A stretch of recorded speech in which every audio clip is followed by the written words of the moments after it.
Max pickup सह 25 खंड मूल्यवान काठ जबत 2 जन गिरफ। रायगढ़ जिला गुडारी वन विभाग को मिली बड़ सफलता।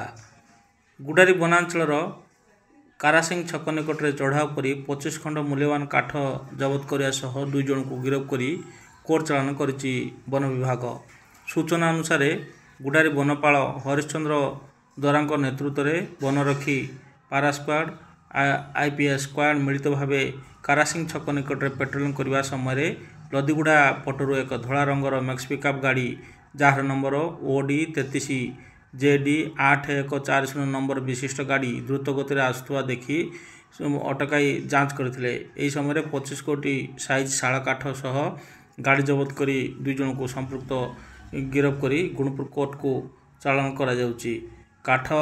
काठ मूल्यवान काठ जबत करने सह 2 जन को गिरफ कर केसर अधिक तदंत करा गुडारी रेंजर सूचना देइछन्ति।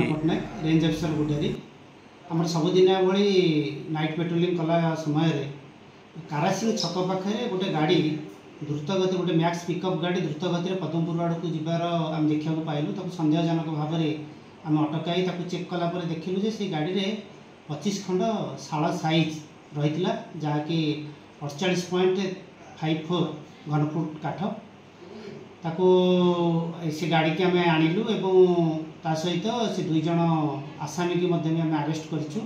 से 2 जन आसामी भितर जनकर ना हूँ जयंत पालका और जनक ना अच्छी साहिब गांधा। 2 जनकर घर हूँ शिखरबाजू गाँव में।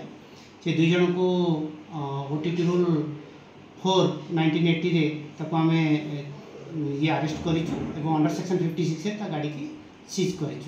ये कंटेस्ट आम गुडारी रेंज रे केस नंबर OR 107 रे बुक करी से 2 जन को आम ऑनरेबल एसडीएम कोर्ट गुणपुर को फरवर्ड कर। यार मुख्य आसामी किए जना पड़ा सर आम तदंत करुचु से काठ कौट प्रकृत आसी सी भी कन्फेस करुच्ची स्वीकार करुच्ची से काठ लदीजोड़ी गोटे जंगल भितर आनी जड़े सम लोक काठ तेणु से विषय आम निश्चित भाव में तदंत करके मुख्य जो काठ आसूँ निश्चित भाव में आम धरवार सफल।